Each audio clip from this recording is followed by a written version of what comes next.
স্বাগত ডিবিসি দেশের সংবাদে। আপনাদের সাথে আছি সামিয়া জান্নাত। এবার জানাবো খবরের বিস্তারিত। প্রস্তুত ময়দান।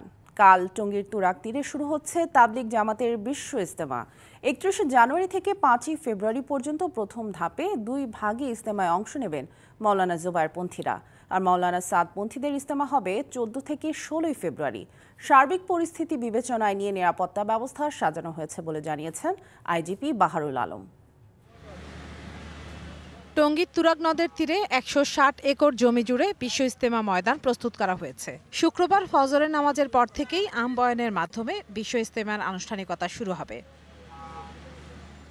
মুসল্লিদের ভিড় বিবেচনা করে কয়েক বছর ধরে ইজতেমার আয়োজন হচ্ছিল 2 পর্বে। এবার প্রথম পর্বও হবে 2 ধাপে। প্রথম পর্বের প্রথম ধাপে 31 জানুয়ারি থেকে 2 ফেব্রুয়ারি পর্যন্ত দেশের 41টি জেলার তাবলিগ মুসল্লিরা অংশ নেবেন। দ্বিতীয় ধাপে 3 ফেব্রুয়ারি থেকে 5 ফেব্রুয়ারি পর্যন্ত দেশের বাকি জেলার মুসল্লিরা অংশ নেবেন।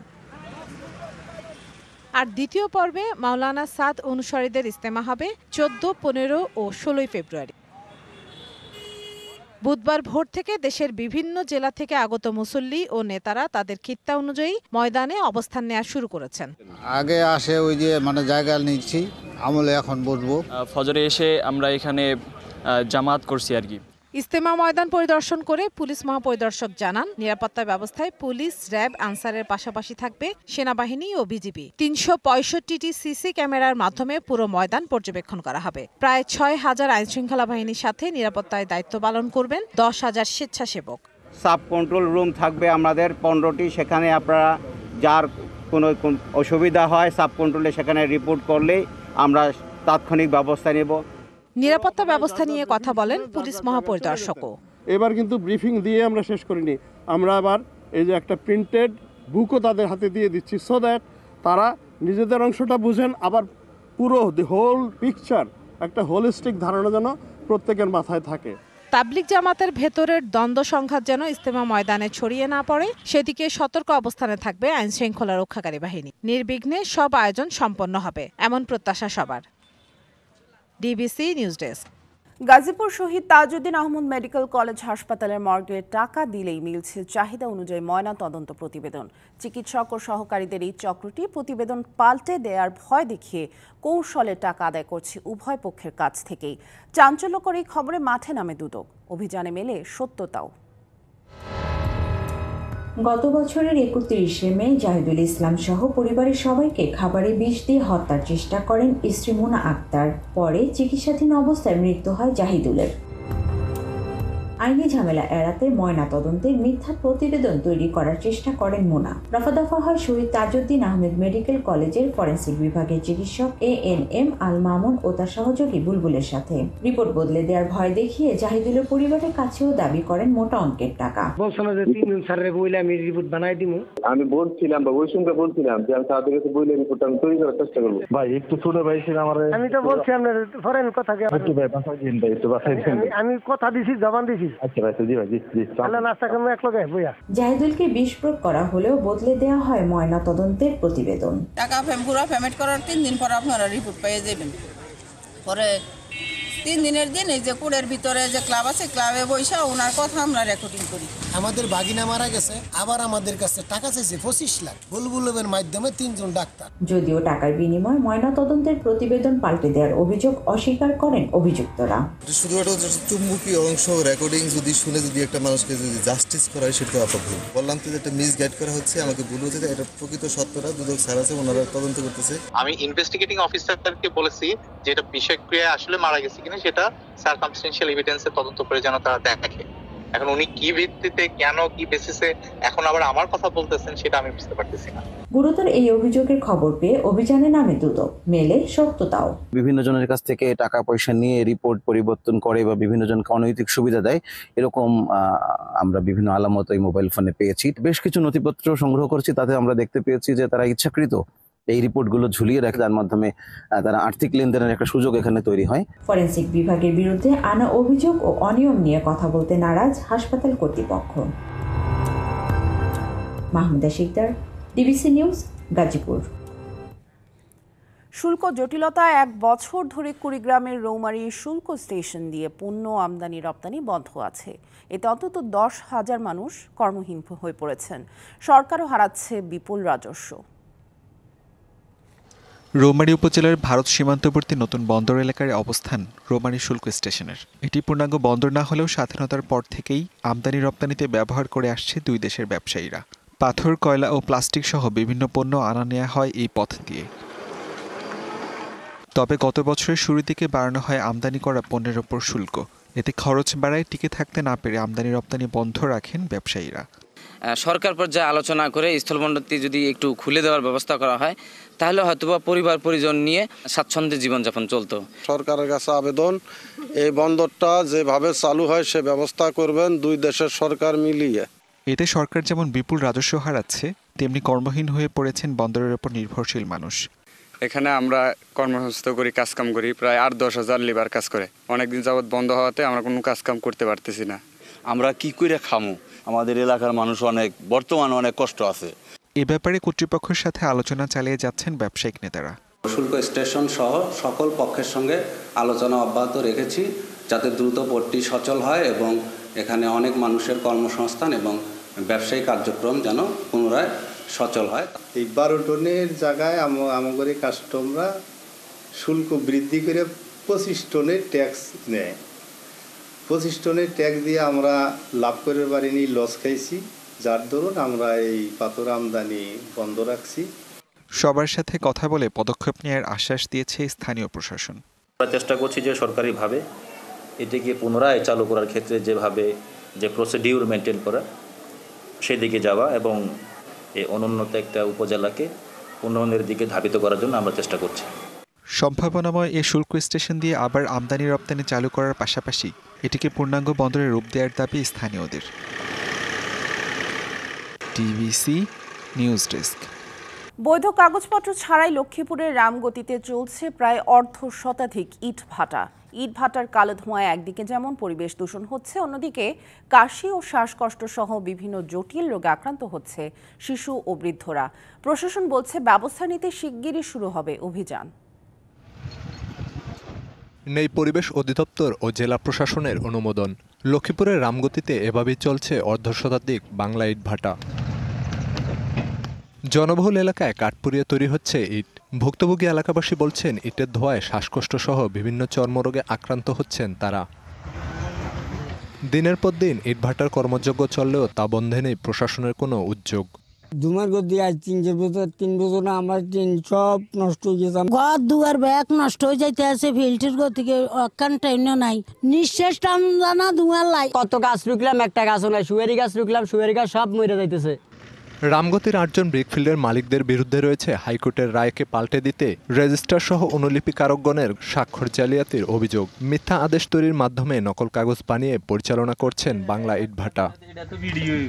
রামগতিতে 1/2 শতাধিক ব্রিকফিল্ডের মধ্যে অনুমোদন রয়েছে মাত্র একটির। বাকিদের তালিকা তৈরি করে শিগগিরই অভিযান শুরু করার কথা জানিয়েছে প্রশাসন। এই তালিকাটি আমরা প্রস্তুত করেছি, খুব দ্রুত পরিবেশ অধিদপ্তর থেকে টিম আসবে এবং টিমটি আসার সাথে সাথে আমরা জেলা প্রশাসন থেকে এই অবৈধ ইট ভাটা বন্ধ সহ এর মালিকদের বিরুদ্ধে প্রয়োজনীয় আইনানুগ ব্যবস্থা গ্রহণ করব। এসব অবৈধ ইটভাটা বন্ধে সরকার কার্যকর পদক্ষেপ নেয়ার পাশাপাশি জালিয়াত চক্রকে আইনের আওতায় আনা হবে, এমনটাই আশা ভুক্তভোগী মানুষের। DBC news desk. কুষ্টিয়ায় 1 ডজনেরও বেশি ইট ভাটায় ব্যবহার হচ্ছে কৃষি ও পরিবেশের জন্য ক্ষতিকর টিনের তৈরি ব্যারেল চিমনি। পাশাপাশি ভাটাতেই করাত কল বসিয়ে দেদারসে পোড়ানো হচ্ছে কাঠ। নিষেধ অমান্য করে ইট তৈরিতে ব্যবহার হচ্ছে কৃষি জমির মাটি। মালিকদের দাবি প্রশাসনকে জানিয়েই কাজ করছে তারা, আর প্রশাসন বলছে অভিযানে গেলে পড়তে হয় বাধার মুখে। প্রকৃতির মাঝে দূষণের ভয়াবহ আয়োজন। বিস্তৃত ফসলের মাঠে বসানো হয়েছে ইট ভাটা, মানা হচ্ছে না ন্যূনতম বিধিনিষেধ। কৃষি ও পরিবেশের জন্য মারাত্মক হুমকি টিনের তৈরি ব্যারেল চিমনির ব্যবহার বন্ধ হয়েছে 1 যুগ আগে, অথচ কুষ্টিয়ার বিভিন্ন উপজেলায় প্রশাসনের চোখের সামনেই ইটভাটায় ব্যবহার হচ্ছে এসব ব্যারেল চিমনি। প্রতিদিন দেদারসে পোড়ানো হচ্ছে গাছ। পরিবেশ অধিদপ্তর ও বন বিভাগের অনুমোদন ছাড়াই শুধু ইউনিয়ন পরিষদের ট্রেড লাইসেন্স নিয়ে ইটভাটায় করাতকল বসিয়ে চলছে চেরাইয়ের কাজ। প্রতিদিন গড়ে 400 মণ কাঠ ব্যবহার হয় প্রতিটি ইটভাটায়। কোন বিভাগের লাইসেন্স নাই? ট্রেড লাইসেন্স আছে। 400-450 মন করি। এই নানান ধরনের ব্যাপারী আছে, তারা কিনে ওই গ্রামের থেকে কিনে কাটি নিয়ে আসি, এখানে দিয়ে যায় ভাটায়। এটার অনুমোদন নেই, সরকার অনুমোদন করে ফিক্সড চিমনি করবে। আর নিয়ে আসে বাইরের পার্টি, পটুয়াখালী, তারপর সিলেট, ওই সমস্ত অঞ্চলে। পরিবেশ অধিদপ্তরের দাবি, যারা টিনের চিমনি ভাটা পরিচালনা করছে তাদের বিষয়ে ব্যবস্থা নেওয়া হচ্ছে। আমরা প্রাথমিক অভিযান যদি করা হয় তখন চাইলে ব্যবস্থা নেওয়া হয়। আর ওই যে টিনের চিমনির কথা বলতেছেন, হ্যাঁ টিনের চিমনি চলতেছে কুমারখালীর সাইডে কিছু। আমরা তো যে কিছুদিন আগে আপনার হচ্ছে যে চট সাজি করে দিয়েছিলাম মোবাইল কোড করতে, ওই আর কি ড্রাম চিমনির উপরে, ঠিক আছে। কুষ্টিয়ায় ইটভাটা 187টি, এর মধ্যে ডজন খানেকের বেশি ভাটায় ব্যবহার হচ্ছে অবৈধ ব্যারেল চিমনি। দ্রুত অবৈধ ভাটা অপসারণ সহ পরিবেশ রক্ষায় কৃষি জমির মাটি ও কাঠ পোড়ানো বন্ধের দাবি সচেতন নাগরিকদের। DVC news desk. দুধের জন্য পরিচিত মানিকগঞ্জের সাটুরিয়া উপজেলার ঐতিহ্যবাহী তিল্লি বাজার। এখানকার দুধের গুণগত মান অতুলনীয়। মাত্র 30 মিনিটের এই বাজারে প্রতিদিন বিক্রি হয় প্রায় 250 মণ দুধ। এটি মানিকগঞ্জের সাটুরিয়া উপজেলার তিল্লি বাজার। এই বাজারের স্থায়িত্ব মাত্র 30 মিনিট। তিল্লির চর, আকাশী, শাইলাবাড়ি, আয়নাপুর সহ বেশ কিছু গ্রাম থেকে প্রতিদিন শত শত কৃষক এই বাজারে আসেন দুধ বিক্রি করতে। সকাল 9টায় শুরু হওয়া এই বাজারে প্রতিদিন বিক্রি হয় প্রায় 250 মণ দুধ। বর্তমানে এই বাজারে দুধ বিক্রি হয় 60 থেকে 70 টাকা দরে। তবে সময়ের সাথে সাথে পরিবর্তিত হয় দাম। দিল্লির বাজারটা লাগে আধা ঘন্টা, 9টার দিকে লাগে, কিন্তু মোটামুটি দুধ উঠে 200 থেকে 250 মণ। জাম্বা দর আছে, এইভাবে বেশি আমরা প্রতিদিন তো 60 আছে, 65 আছে, 55 আছে, 70 আছে। দিল্লি বাজার সেরা দুধ, পিওর দুধ, কোনো ভেজাল নাই। গুণগত মান ভালো হওয়ায় দূর দূরান্ত থেকে দুধ কিনতে ব্যাপারীরা আসেন তিল্লি বাজারে। জেলা এবং ঢাকার বিভিন্ন মিষ্টির দোকানে চলে যায় এসব দুধ। আমাদের তিল্লি বাজারে কৃষকেরা অনেক দূর দূরান্ত থেকে দুধ নিয়ে আসে।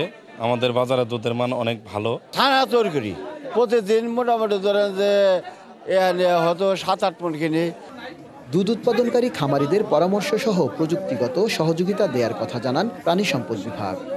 আমরা খামারিদেরকে বিভিন্ন ধরনের ঘাস চাষ এবং কৃত্রিম প্রজনন, চিকিৎসা সামগ্রী সহ বিভিন্ন ধরনের পরামর্শ করে আসছি। ফলশ্রুতিতে দুধ উৎপাদন বৃদ্ধি পাচ্ছে এবং ন্যায্য মূল্যে সে সমস্ত দুধ বিক্রি হচ্ছে।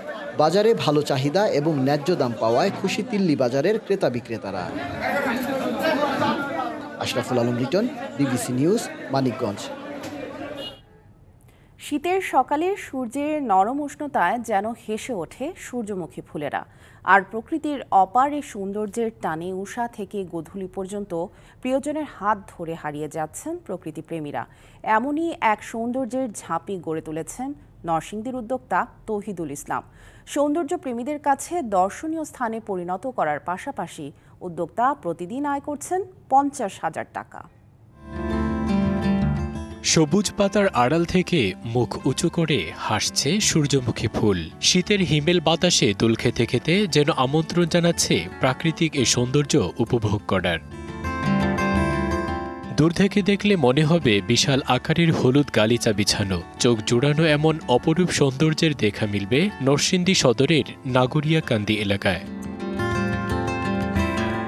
মাঘের রোদ কুয়াশার কানামাছিতে অপরূপ এ সূর্যমুখীর রাজ্য গড়ে তুলেছেন তৌহিদুল ইসলাম মাসুম। মেঘনার তীরে 15 বিঘার এ বাগান যেন শিল্পীর তুলিতে আঁকা অপরূপ কোনো ছবি। সূর্যমুখীর এই স্বর্গরাজ্য দেখতে রাজধানী সহ দেশের বিভিন্ন অঞ্চল থেকে ছুটে আসছেন প্রকৃতিপ্রেমীরা। সকাল থেকে বিকেল পর্যন্ত বন্ধুবান্ধব ও পরিবার নিয়ে যে যার মতো উপভোগ করছেন সূর্যমুখীর শোভা। এত মজার জিনিস এই জায়গাটা যে না আসবে সে বুঝবে না। আমরা প্রথম আসছি, আমরা অনেক আনন্দিত এই জায়গায় এসে। ঢাকা শহরের মানুষ ইট পাটকেলের মধ্যেই বড় হই, তো তারা হচ্ছে এরকম প্রকৃতির সৌন্দর্য যেখানে পাই সেখানেই ছুটে যায়। আমার খুবই ভালো লাগছে, এটা খুবই মনোরম একটা পরিবেশ।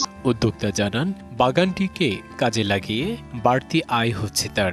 বিঘা প্রতি 40,000 খরচের বিপরীতে আয়ের লক্ষ্যমাত্রা 1 লাখ টাকা। 4 বছর যাবত মোটামুটি আলহামদুলিল্লাহ ভালো সাড়া পাচ্ছি এবং প্রতিদিন এখানে আমাদের গড়ে 1000 লোকজন আসে। আর ছুটির দিনগুলোতে হয়তো বা 3000-4000 লোকও আসা যাওয়া করে। আর এখানে আমি এবার করেছি 15 বিঘা জমিতে সূর্যমুখী চাষ। সূর্যমুখী চাষে উদ্যোক্তা বাড়াতে সব রকম প্রশিক্ষণ দিচ্ছে জেলার কৃষি সম্প্রসারণ অধিদপ্তর। আমাদের বিভিন্ন ধরনের সহযোগিতায় সূর্যমুখী আবাদ করে সেখানে কিন্তু অনেক দর্শনার্থীদের উনি আকৃষ্ট করতে পেরেছেন এবং সেখানে আমাদের একটা ইকো ট্যুরিজম ইতিমধ্যে গড়ে উঠেছে। বাগানের প্রবেশ মূল্য ৩০ টাকা। প্রতিদিন টিকিট বিক্রি করে প্রায় ৫০,০০০ টাকা আয় বাগান মালিকের। ছুটির দিনে আয় দ্বিগুণ। চলতি মৌসুমে জেলার ৬টি উপজেলার প্রায় ২০ হেক্টর জমিতে চাষ হয়েছে সূর্যমুখীর। DBC news desk. ডিবিসি দেশের সংবাদে এই ছিল এখনকার মতো। ডিবিসি নিউজের সংবাদগুলো পড়তে ভিজিট করুন dbcnews.tv আর ভিজিট করুন ডিবিসির ফেসবুক পেজ এবং ইউটিউব চ্যানেল। সঙ্গেই থাকুন।